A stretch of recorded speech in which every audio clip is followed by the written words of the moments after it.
Você quer criar tilápias em casa gastando pouco e sem cometer erros?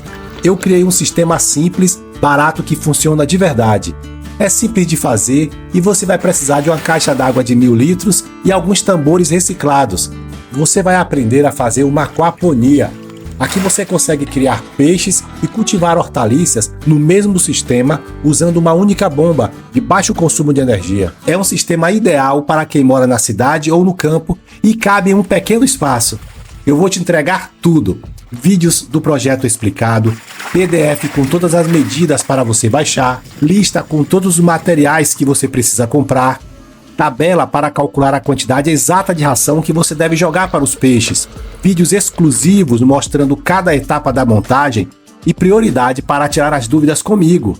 Funciona assim: primeiro você se inscreve no canal e depois você clica em Seja Membro. Lá você vai encontrar tudo o que você precisa para começar hoje mesmo a sua aquaponia em casa e ter tilápias e hortaliças frescas, mesmo em um quintal pequeno. Está com preço promocional, então aproveite!